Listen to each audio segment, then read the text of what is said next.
ഇപ്പോൾ ശ്രീമതി ഉമാ തോമസിൻ്റെ കാര്യത്തിൽ നമ്മൾ കണ്ടു, ഒരു 10-15 അടി ഉയരത്തിൽ നിന്ന് വീണു എന്നുള്ളതാണ് നമ്മൾ കണ്ടത്. ഒരു വർഷത്തിൽ കേരളത്തിൽ 1000-ലധികം ആളുകളാണ് ഉയരത്തിൽ നിന്ന് വീണ് മരിക്കുന്നത്.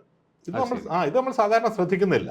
പലരും കൈയൊഴിയാണ്. ഇപ്പോൾ സ്റ്റേഡിയത്തിൻ്റെ ഉടമസ്ഥർ പറയുന്നത് ഇത് സംഘാടകർ ചെയ്യേണ്ടതായിരുന്നു, അല്ലെങ്കിൽ സർക്കാർ ഇങ്ങനെ പറയുന്നു. കൃത്യമായി ഇത് സംബന്ധിച്ചുള്ള സുരക്ഷാ സംവിധാനങ്ങൾ അല്ലെങ്കിൽ സൗകര്യങ്ങൾ പാലിച്ചിരിക്കണം എന്ന് പറയുകയാണെങ്കിൽ ഒരു 4-5 പ്രധാനപ്പെട്ട കാര്യങ്ങളെങ്കിലും നിർബന്ധമായിട്ടും പാലിക്കേണ്ടതാണ്.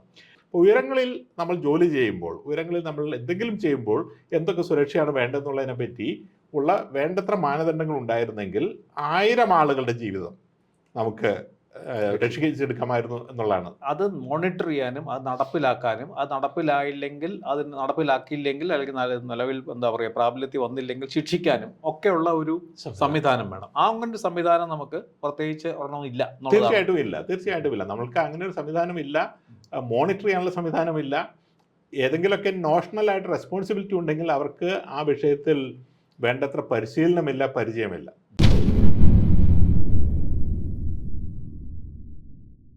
ശ്രീമതി ഉമാ തോമസ് MLA അപകടം വാസ്തവത്തിൽ മലയാളികളെ ആകെ ഞെട്ടിച്ചിരിക്കുകയാണ്. തീർച്ചയായിട്ടും ഗുരുതരമായ പരിക്കുകളിൽ നിന്ന് ഉമാ തോമസ് പൂർണ്ണമായും കരകയറി വരികയാണ്. അവർ ആരോഗ്യവതിയായി തീരും എന്നാണ് പൊതുവെ എല്ലാവരുടെയും പ്രതീക്ഷ. പക്ഷേ ഈ അപകടത്തിൻ്റെ പശ്ചാത്തലവും ഈ അപകടത്തിലേക്ക് നയിച്ച കാരണങ്ങളും മറ്റും കേരളത്തിൻ്റെ വളരെ ഗുരുതരമായ ഒരു അവസ്ഥയുടെ ദൃഷ്ടാന്തങ്ങളാണ്. അതായത് നമ്മുടെ ദൈനംദിന ജീവിതത്തിൽ നിർബന്ധമായും പാലിക്കേണ്ട സുരക്ഷാ സംവിധാനങ്ങൾ ഇല്ലെന്നുള്ളതും അതിന് വേണ്ട പോലെ ശ്രദ്ധ നമ്മൾ നൽകുന്നില്ലെന്നും ഒക്കെ ഇത് തെളിയിക്കുന്നു. ഈ നമ്മുടെ കേരളത്തിൻ്റെ ഈ സുരക്ഷാപരമായിട്ടുള്ള വീഴ്ചകൾ കാരണം അല്ലെങ്കിൽ പോരായ്മകൾ കാരണം ഉണ്ടാകുന്ന ദുരന്തങ്ങളുടെ എണ്ണം ദിനം പ്രതി പല മടങ്ങാണ് വർദ്ധിക്കുന്നത്, പല തരത്തിലുള്ളതാണ്. ഈ കാര്യങ്ങളെക്കുറിച്ചാണ് ഇന്ന് ചർച്ച ചെയ്യേണ്ടത്. അത് നമ്മളോടൊപ്പം ഉള്ളത് മലയാളികൾക്കെല്ലാം സുപരിചിതനായ ഡോക്ടർ മുരളി തുമ്മാരുകുടിയാണ്. ഒരുപക്ഷെ ദുരന്ത നിവാരണ രംഗത്തും പരിസ്ഥിതി രംഗത്തുമൊക്കെ ഇന്നത്തെ കാലത്ത് ലോകമാകെ അറിയപ്പെടുന്ന ഏറ്റവും പ്രധാനപ്പെട്ട മലയാളിയാണ് അദ്ദേഹം. ഈ വിഷയങ്ങളിനപ്പുറത്ത് കേരളത്തിൻ്റെ വളരെ പ്രധാനപ്പെട്ട ചില സംഭവങ്ങൾ, സമീപകാലത്തുണ്ടായ പ്രളയം മുതലായ കാര്യങ്ങളിലുമൊക്കെ മുരളി തുമ്മാരുകുടി അത് സംബന്ധിച്ച് മുൻകൂറായി നൽകിയ മുന്നറിയിപ്പുകൾ, അതിനുശേഷം അദ്ദേഹം ഇത് സംബന്ധിച്ച് നടത്തിയ വിശകലനം, ഇതെല്ലാം മലയാളിയുടെ ജീവിതത്തിൽ വളരെ പ്രാധാന്യത്തോടെ തന്നെ നമ്മൾ ഉൾക്കൊണ്ടതാണ്. മുരളി തുമ്മാരുകുടി ഇന്ന് ഈ നമ്മുടെ കേരളത്തിൻ്റെ ഈ പറഞ്ഞ വിഷയങ്ങളെക്കുറിച്ച് സംസാരിക്കുന്നു. മുരളി, സ്വാഗതം. നമുക്ക് ഈ ഉമാ തോമസിൻ്റെ ഇതിൽ നിന്ന് തന്നെ ആരംഭിക്കാം. വളരെ വിശദമായി മുരളി ഇതിനകത്ത് നിരീക്ഷിച്ചിട്ടുണ്ട്, അത് സംബന്ധിച്ച് പഠനം നടത്തിയിട്ടുണ്ട്. എന്തൊക്കെയാണ് ഇത് സംബന്ധിച്ച് കേരളത്തിന് നൽകുന്ന ഏറ്റവും പ്രധാനപ്പെട്ട പാഠങ്ങൾ? Thank you. Shri Uma Thomas തിരിച്ച് ആരോഗ്യത്തിലേക്ക് വരുന്നു എന്നുള്ളത് വളരെ സന്തോഷകരമായൊരു കാര്യമാണ്.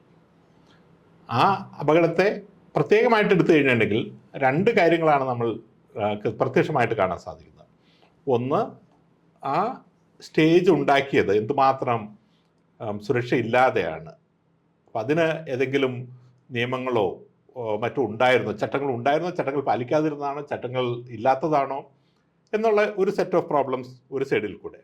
രണ്ടാമത്, അപകടം ഉണ്ടായതിന് ശേഷം അവരെ എടുത്തുകൊണ്ട് പോയ ഒരു രീതി, അത് വളരെ അപകടം പിടിച്ചതാണ്, വളരെ പ്രിമിറ്റീവായിട്ടുള്ളൊരു കാര്യമാണ്. അപകടം ഉണ്ടാക്കിയതിൽ കൂടുതൽ ആഘാതം ഉണ്ടാക്കാൻ സാധ്യതയുള്ളൊരു കാര്യമാണ്.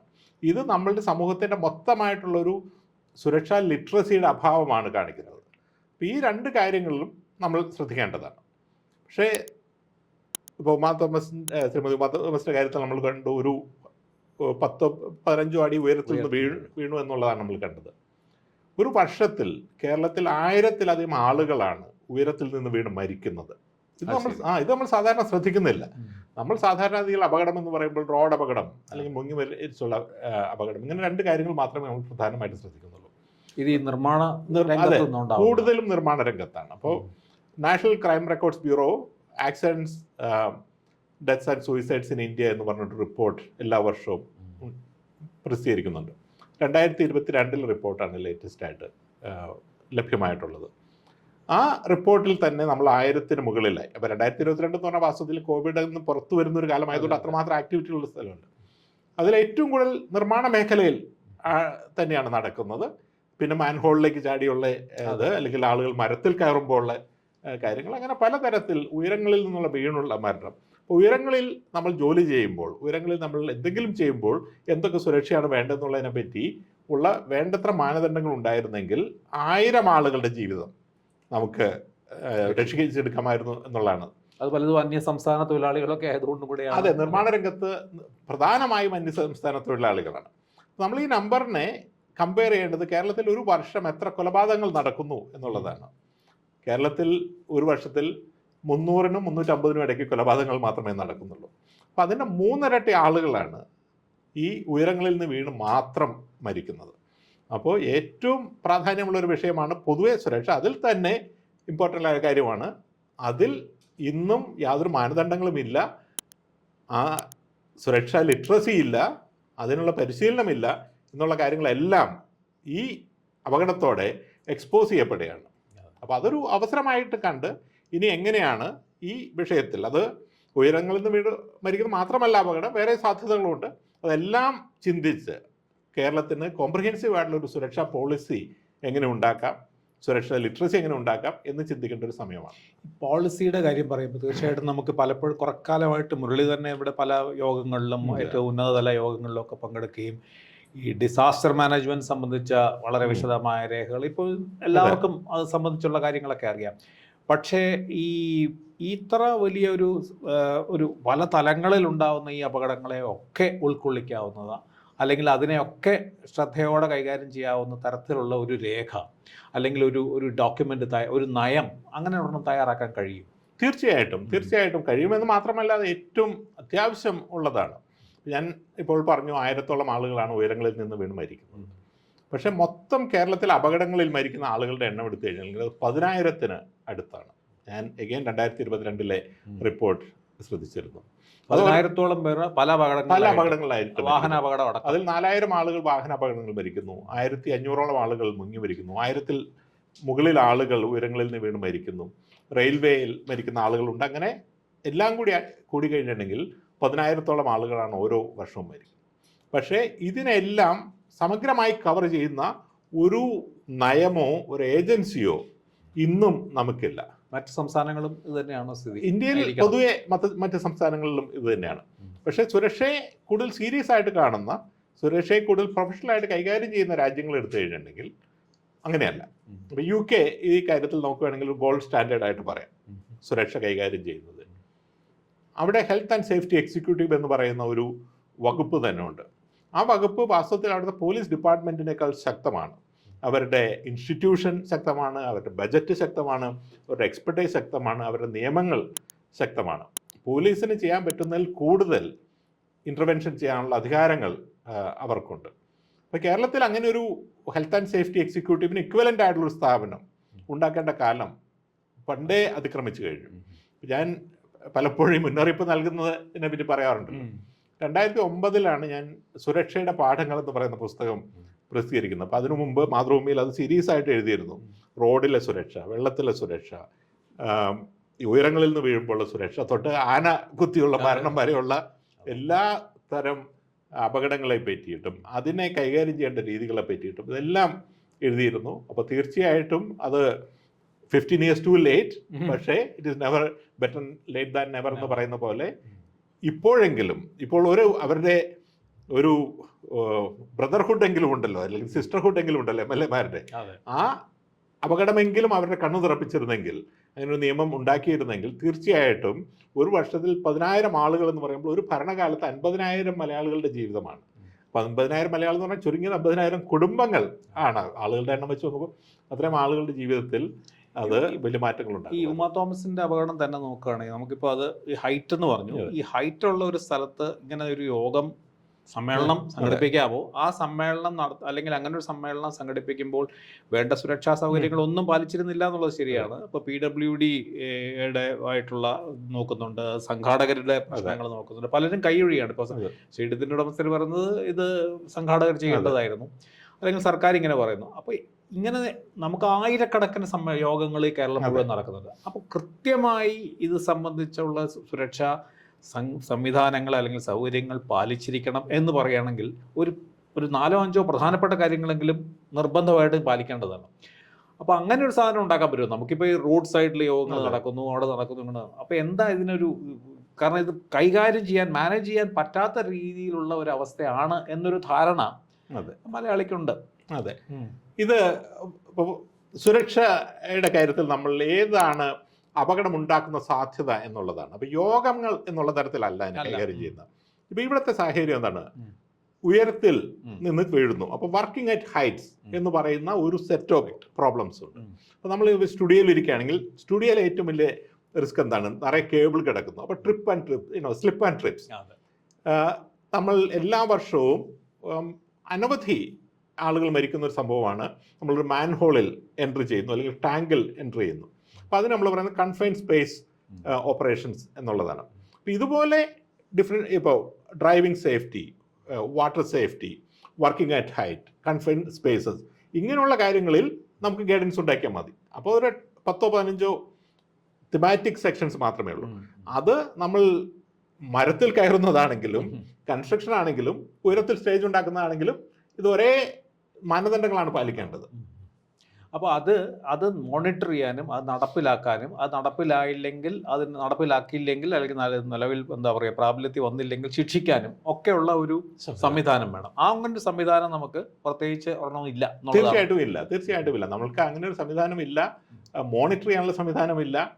ഏതെങ്കിലുമൊക്കെ നോഷണലായിട്ട് റെസ്പോൺസിബിലിറ്റി ഉണ്ടെങ്കിൽ അവർക്ക് ആ വിഷയത്തിൽ വേണ്ടത്ര പരിശീലനമില്ല, പരിചയമില്ല. അപ്പോൾ സിംബോളിക്കായിട്ട് നമുക്ക് വേണമെങ്കിൽ പറയാം, എവിടെയെങ്കിലുമൊക്കെ നോക്കിക്കഴിഞ്ഞാൽ ഏതെങ്കിലും ഒരു ലോ ഒക്കെ ഉണ്ടായിരുന്നു വരും. പക്ഷേ അത് മോണിറ്റർ ചെയ്യേണ്ട ആൾക്ക്, സൂപ്പർവൈസ് ചെയ്യേണ്ട ആൾക്ക്, സർട്ടിഫൈ ചെയ്യേണ്ട ആൾക്ക് ആ പരിശീലനം ഇല്ലാത്തത് കൂടി ഇതിൻ്റെ ഒരു പ്രശ്നമാണ്. ഒരു പ്രശ്നം ഉണ്ടായിക്കഴിയുമ്പോൾ ആരെങ്കിലും 2 ആളുകളെ സസ്പെൻഡ് ചെയ്തുകൊണ്ട് വാസ്തവത്തിൽ യാതൊരു കാര്യവുമില്ല. ഇപ്പം ഞങ്ങൾ അന്താരാഷ്ട്രമായിട്ട് ഒരു അപകടത്തെപ്പറ്റി ചർച്ച ചെയ്യുമ്പോൾ ഞങ്ങളുടെ അടിസ്ഥാനപരമായിട്ടുള്ള ചിന്ത എന്താണെന്ന് പറയുമ്പോൾ, nobody get out of their house to go and create an accident that day. നമ്മൾ മനഃപൂർവ്വമായിട്ട് അത് ഉണ്ടാക്കുന്നില്ല. ഒരു അപകടം ഉണ്ടായി കഴിഞ്ഞാൽ നമ്മൾ ഒരാളെ സസ്പെൻഡ് ചെയ്താലുള്ള കുഴപ്പം എന്താ പറയുമ്പോൾ, അവരുടെ സുഹൃത്തുക്കളെല്ലാം തന്നെ ഇവരോടൊരു സോളിഡാരിറ്റി കൊണ്ട് യഥാർത്ഥത്തിൽ എന്താണ് സംഭവിച്ചതെന്നുള്ള കാര്യം മറച്ചു വെക്കാനായിട്ട് നോക്കും. അപ്പോൾ ഒരിക്കലും സത്യം പുറത്തു വരില്ല. അങ്ങനെയാണ് ട്രെയിനിനെ എല്ലാം ടൊർണാഡോ എടുത്ത് വെള്ളത്തിലിടുന്നത്. അതേസമയം അപകടം ഉണ്ടാകുമ്പോൾ ആ പർട്ടിക്കുലർ ഇതിന് ചില അടിസ്ഥാന കാരണങ്ങളുണ്ട്. ആ കാരണങ്ങൾ എന്താണെന്ന് കണ്ടുപിടിച്ച് അതിനുള്ള പരിഹാരങ്ങൾ ഉണ്ടാക്കുകയാണ് ഇതിൻ്റെ ലക്ഷ്യം. നിങ്ങളെ വ്യക്തിപരമായിട്ട് ശിക്ഷിക്കല്ല എന്നുള്ള തരത്തിൽ നമ്മൾ ഇൻസിഡൻറ്റ് ഇൻവെസ്റ്റിഗേഷൻ മാറിക്കഴിഞ്ഞിട്ടുണ്ടെങ്കിൽ, ഒരു പോലീസിങ് ഇൻവെസ്റ്റിഗേഷനിൽ നിന്ന് ഒരു സേഫ്റ്റി ഇൻവെസ്റ്റിഗേഷനായിട്ട് മാറിക്കഴിഞ്ഞിട്ടുണ്ടെങ്കിൽ ഇതിൻ്റെ കൃത്യമായുള്ള കാരണങ്ങൾ പുറത്തു വരും. ആ പുറത്തു വരുന്ന കാര്യങ്ങൾ കൊണ്ട് ആ അപകടത്തിന് നമുക്കൊന്നും ചെയ്യാനായിട്ട് സാധിക്കില്ല. പക്ഷേ പിന്നെ വരുന്ന 10,000-കണക്കിന് യോഗങ്ങളിൽ, 10,000-കണക്കിന് സാഹചര്യങ്ങളിൽ അത് മാറ്റിയെടുക്കാനായിട്ട് സാധിക്കും. അങ്ങനെയാണ് സുരക്ഷാ സംസ്കാരം മാറുന്നത്. മുരളി പറഞ്ഞ ഇതിനകത്ത് ഉമാ തോമസിൻ്റെ കാര്യം പറഞ്ഞതിൽ ഈ വളരെ പ്രധാനപ്പെട്ട ഒരു കാര്യം എനിക്ക് ആദ്യം തന്നെ ആ സമയത്ത് തന്നെ ഫേസ്ബുക്കിൽ മുരളിയുടെ പോസ്റ്റിലുണ്ടായിരുന്നു. ഈ ഏറ്റവും പ്രധാനപ്പെട്ട അപകടം ഉണ്ടാക്കിയത് ഈ പറഞ്ഞ പോലെ അവരെ രക്ഷിക്കാനുള്ള നല്ല സതുദ്ദേശത്തോടെ വേറെ ഒരു സൗകര്യമില്ലാതെ എടുത്തുകൊണ്ട്, അപ്പോൾ സ്വാഭാവികമായിട്ട് അതൊരു എന്താ സ്വാഭാവികമായിട്ടൊരു പ്രതികരണമാണ് മനുഷ്യർ എടുത്തുകൊണ്ട് വിടുക. അപ്പോൾ അതെങ്ങനെ അതാണ് അപകടം എന്ന് മനസ്സിലാക്കുകയോ അല്ലെങ്കിൽ അതെങ്ങനെ തടയാൻ പറ്റും? കാരണം നമുക്ക് മിനിമം സൗകര്യങ്ങൾ ഒന്നില്ലെങ്കിൽ നമ്മൾ ഒരാളെ വീഴുകയാണെങ്കിൽ തീർച്ചയായിട്ടും എങ്ങനെയെങ്കിലും എടുത്തുകൊണ്ട് പോകുവാൻ. അപ്പോൾ അതിനെ മനുഷ്യന്റെ മനസ്സിൽ അതിനെപ്പറ്റി മാറ്റം വരുത്തുക എന്ന് പറയുന്നത് അത്ര എളുപ്പമല്ല. അപ്പോൾ അതിനൊരു പരിഹാരം എന്താണ്? ഇങ്ങനെ എല്ലാവരുടെയും സ്വാഭാവികമായിട്ടുള്ള പ്രതികരണമായിരിക്കും. ചിലപ്പോൾ മുരളി പോലും ചിലപ്പോൾ സഹായിക്കാൻ നോക്കും, പ്രൊഫഷണൽ ആയതുകൊണ്ട് ചിലപ്പോൾ അതില്ലായിരിക്കും. പക്ഷെ ഞാനാണെങ്കിൽ അങ്ങനെ ചെയ്തു നോക്കും. അതെ, 2 കാര്യങ്ങളുണ്ട്. ഒന്ന്, ഈ ഇങ്ങനെ ചെയ്യുന്നത് ആളെ സഹായിക്കല്ല എന്നുള്ളൊരു സുരക്ഷാബോധം നമുക്ക് പൂർണ്ണമായിട്ടും ആളുകളിലേക്ക് അടിച്ചേൽപ്പിക്കേണ്ട ഒരു ആവശ്യകതയുണ്ട്. ഇപ്പം ഞാൻ പലപ്പോഴും പറഞ്ഞിട്ടുള്ളൊരു കാര്യമുണ്ട്. എൻ്റെ ഒരു സുഹൃത്ത് വയനാട്ടിൽ നിന്നുള്ളൊരു പെൺകുട്ടി ഹൈറ്റിൽ നിന്ന് വീണ് പിന്നെ പാരലൈസ് ആയിപ്പോയ ഒരു കുട്ടിയുടെ കാര്യം പറയാറുണ്ട്. വീണ് കിടക്കുന്ന സമയത്ത് അവൾ പറയുന്നുണ്ട് രക്ഷിക്കാൻ വരുന്ന ആളുകളോട്, എന്നെ ഇങ്ങനെ എടുത്തു കൂട്ടല്ലേ, പക്ഷേ ആളുകൾക്ക് രക്ഷിക്കാനുള്ളൊരു അതെ. ത്വരയാണ്, അവർ ചെയ്യുന്നത് ശരിയാണെന്നാണ് അവർക്ക് തോന്നുന്നത്. അപ്പോൾ ആ ഒരു ലിറ്ററസി നമുക്കുണ്ടാകണം. പക്ഷേ ആ ലിറ്ററസി മാത്രം ഉണ്ടായിട്ട് കാര്യമില്ല. ഒരാൾ അപകടത്തിൽപ്പെട്ട് അടുത്ത 2 മണിക്കൂർ അവിടെ കിടക്കുകയാണെങ്കിൽ നമ്മുടെ മനുഷ്യത്വം എന്ന് പറയുന്ന ഒരു ഇതുണ്ടല്ലോ. അപ്പോൾ അവിടെ ഒരു അപ്പോൾ നമ്മളുടെ എമർജൻസി റെസ്ക്യൂ സംവിധാനങ്ങൾ ഒരു നിശ്ചിത സമയത്ത് അവിടെ എത്തുമെന്നുള്ളൊരു വിശ്വാസം കൂടി നമുക്ക് ഉണ്ടാക്കി എടുക്കണം. അപ്പോൾ മറ്റു രാജ്യങ്ങളിലാണെങ്കിൽ നമുക്ക് ഓൾമോസ്റ്റ് 10 മിനിറ്റിനകം അവിടെ എത്തുമെന്ന് 911 വിളിക്കാം, എത്തുമെന്നുണ്ട്. അടുത്ത പ്രദേശങ്ങളാണെങ്കിൽ ആംബുലൻസ് എത്തും. ദൂരെയുള്ള പ്രദേശങ്ങളിലാണെങ്കിൽ ഞാൻ ഹൈവേയിൽ തന്നെ ഹെലികോപ്റ്റർ ഇറങ്ങിയ ആളുകളെ റെസ്ക്യൂ ചെയ്യുന്ന കണ്ടിട്ടുണ്ട്. ആ ഒരു ഉറപ്പ് കൂടി ഉണ്ടായി കഴിഞ്ഞാണെങ്കിൽ മാത്രമേ അങ്ങനെ ഒരു എൻറ്റയർ ഒരു ഇക്കോ സിസ്റ്റം ഉണ്ടായാൽ മാത്രമേ നമുക്ക് പറയാൻ പറ്റുള്ളൂ. ആളുകളോട് ഇന്ന് കേരളത്തിൽ ഇത്രയെങ്കിലും റെസ്ക്യൂ നടക്കുന്നത് ആളുകൾ ഇടപെടുന്നതുകൊണ്ടാണ്. അപ്പം നമ്മൾക്ക് ആ ഇടപെടുന്ന ആളുകളെ മോശക്കാരായിട്ട് പറയാൻ പറ്റില്ല. അപ്പോൾ അവിടെ എന്താണ് മിനിമം ലിറ്ററസി, അതായത് ഇങ്ങനെയുള്ള ഒരാളുടെ ഏറ്റവും പ്രാധാന്യമുള്ള കാര്യം അവരുടെ ശരീരം അനക്കാതെ, നട്ടിലനക്കാതെ, വയറുകളിൽ അനക്കാതെ സ്റ്റേബിൾ ആയിട്ടുള്ള ഒരു പ്രതലത്തിൽ കൂടെ എടുത്തുകൊണ്ടുപോകണമെന്നാണ്. അപ്പോൾ അത്രയെങ്കിലും ഒരു എഫർട്ട് എടുക്കാം. ഒരു problem it will take 2-3 minute ഇവിടെ എന്താണ് സ്റ്റേബിൾ ആയിട്ടുള്ളത് ഒരു സ്ട്രക്ചർ എങ്ങനെയെങ്കിലും ഉണ്ടാക്കുക എന്നുള്ളതാണ്.